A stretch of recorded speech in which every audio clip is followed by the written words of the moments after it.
Bonjour à tous et bienvenue sur la chaîne Marius Élison dédiée à la généalogie. Aujourd'hui, nous allons parler du site Mémoire des Hommes, outil essentiel pour découvrir avec précision les aventures de nos ancêtres dans l'armée française et lors des grands conflits. Prêt à en apprendre plus? Alors c'est parti!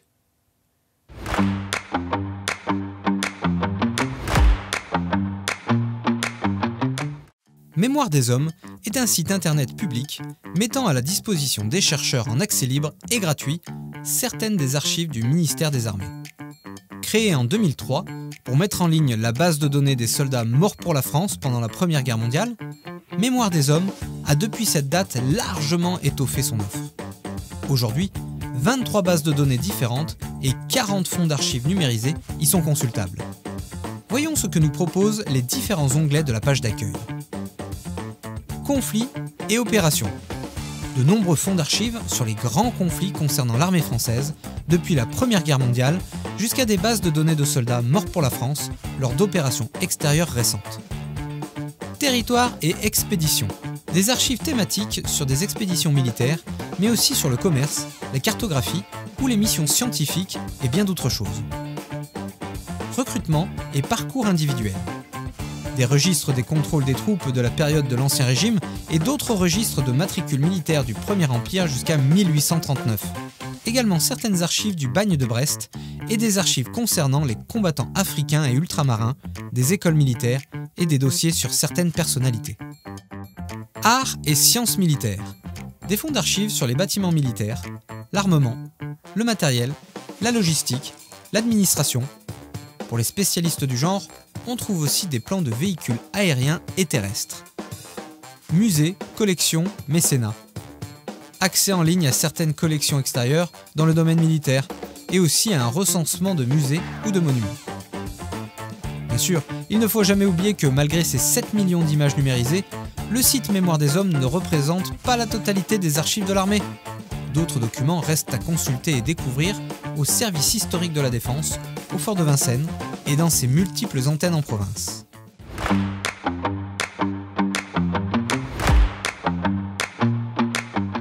Pour prendre un exemple dans les multiples possibilités de recherche qu'offre Mémoire des Hommes, nous allons nous concentrer sur l'un des fonds d'archives les plus populaires et les plus fascinants, les JMO, ou Journaux des marches et opérations.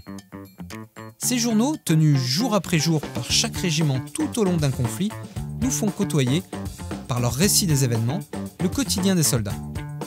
Des descriptions souvent très précises des lieux, des conditions, des opérations sont autant de témoignages nous renseignant sur les aventures vécues par nos ancêtres.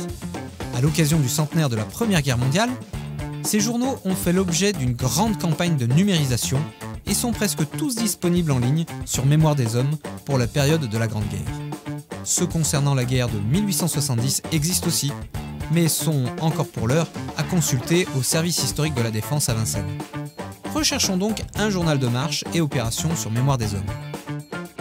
Combien de fois avons-nous entendu que l'arrière-grand-père fut un courageux soldat du 14e et qu'il avait connu bien des malheurs dans les tranchées? Un soldat du 14e? Dans l'infanterie bien sûr. Nous décidons d'en apprendre un peu plus en retrouvant le journal, le fameux JMO, du 14e régiment d'infanterie. Après avoir facilement trouvé le site Mémoire des Hommes sur un outil de recherche, nous arrivons sur la page d'accueil. Nous nous plaçons sur l'onglet Conflits et opérations. Puis sur Première Guerre mondiale. Et nous cliquons sur Journaux des unités engagées dans la Première Guerre mondiale. Sur la page qui s'affiche, nous descendons tout en bas pour cliquer sur Faire une recherche. Nous arrivons alors sur la page du formulaire de recherche qui nous permet, si l'on possède certaines informations, d'établir une requête. Mais il est souvent plus simple de cliquer sur Consulter l'état des fonds. C'est la méthode que nous conseillons car elle permet rapidement d'avoir une vision globale des JMO disponibles. Cliquons donc sur Consulter l'état des fonds. Et nous arrivons sur une page où l'inventaire des JMO est accessible de manière très simple, grâce à une arborescence très classique et claire sur la gauche de la page. Le 14e régiment d'infanterie est une unité de l'armée de terre, donc nous ouvrons logiquement le dossier Armée de terre 1914-1918. Deux choix apparaissent. Nous cliquons sur Journaux des marches et opérations des régiments et bataillons. Au centre de la page apparaît alors un lien. Consultez l'instrument de recherche, sur lequel nous cliquons. Une nouvelle page avec à gauche un nouveau classement en arborescence. C'est ici que nous allons véritablement débuter notre recherche, en ouvrant le dossier Régiments et bataillons, qui nous permet d'accéder à la liste des JMO disponibles sur Mémoire des hommes. Nous voyons qu'ils sont classés par armes, infanterie, artillerie, cavalerie, génie, etc. Dans notre cas, nous ouvrons bien sûr le sous-dossier infanterie. Nouveau choix. Nous cherchons le JMO du 14e régiment d'infanterie. Nous ouvrons donc Régiment d'infanterie. S'affiche alors la liste de tous les régiments d'infanterie ayant leur JMO sur Mémoire des hommes. Du 1er régiment d'infanterie au 421e. Bien sûr, certains manquent à l'appel. Mais le 14e est bien présent. Nous ouvrons son dossier, puis son sous-dossier. Apparaît la liste de tous les JMO de ce régiment, classés par ordre chronologique. Le premier va du 2 août 1914 au 31 janvier 1915.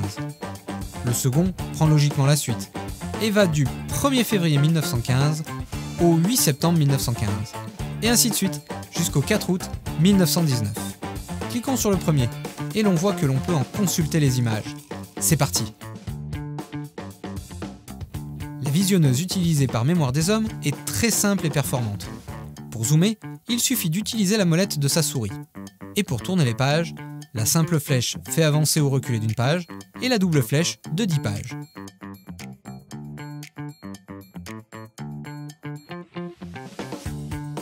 On peut aussi entrer directement un numéro de page. Commençons enfin l'exploration. Page 5 et suivante, nous avons un tableau descriptif précis des officiers par bataillon et compagnie. Un JMO commence généralement comme ça, par un état des lieux très utile si on veut retrouver la trace d'un officier. Page 8 débute le récit proprement dit. Il est transcrit de manière chronologique, jour après jour. Certaines journées ne font que quelques lignes, mais par exemple, page 10, quand le régiment connaît sa première bataille en Belgique, le 22 août 1914, on peut profiter d'une description des événements presque heure par heure. On voit qu'il y a environ 4 feuilles rien que pour cette journée. Pages 12 à 14, nous avons un tableau des pertes subies. Tableau impressionnant. N'oublions pas qu'il s'agit d'un régiment d'infanterie dont les morts et disparus se comptent presque chaque jour. Pages 25 à 31, nous avons le récit des actions du régiment pendant la bataille de la Marne du 5 au 12 septembre 1914. Nous pouvons aussi nous plonger dans l'enfer de Verdun. Refermons ce premier JMO et ouvrons celui du 9 septembre 1915 au 30 avril 1917. Page 66 et suivante, nous avons une poignante description des conditions de vie et de combat des soldats. Page que nous vous invitons à parcourir comme exemple de ce que les JMO peuvent vous révéler. Ces documents d'une très grande richesse, très différents les uns des autres en fonction des régiments, nous permettent d'aller au-delà de la simple recherche généalogique et de mettre du vécu sur le nom de nos ancêtres. Et voilà, vous savez maintenant chercher un journal d'opérations et de marche sur le site Mémoire des hommes. Et surtout, vous avez découvert comment l'utiliser pour votre propre généalogie. Alors, si vous avez aimé cette vidéo, likez, commentez et abonnez-vous. Allez, à la prochaine!